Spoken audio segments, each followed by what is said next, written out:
E aí pessoal, para quem não me conhece, sou o Márcio da Arte Som.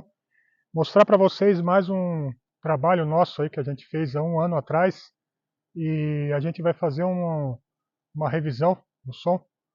Já mostro para vocês aí.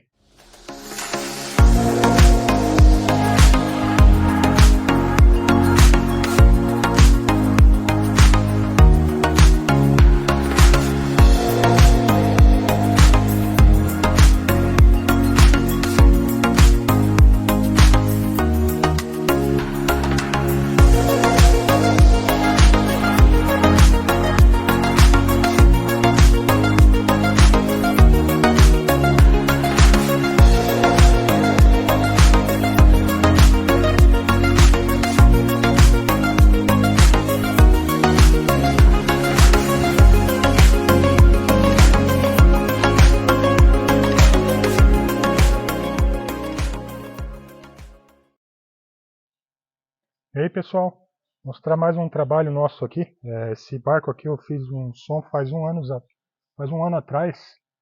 E hoje eu vim aqui para fazer uma revisão nele. Então a gente botou dois alto-falantes em cada targa. Fizemos aqui uma caixa bem de perto,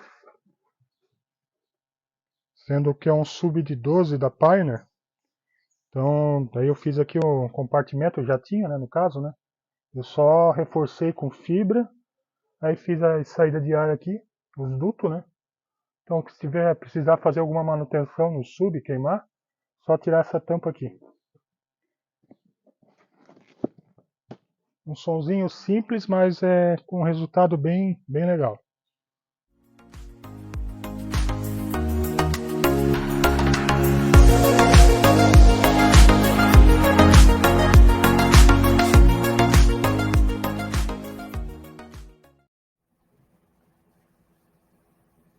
Pessoal, então quem assistiu esse vídeo até agora, queria agradecer e queria pedir para vocês se inscrever no canal, deixar seu like e ativar o sininho. Isso vai ajudar bastante nós.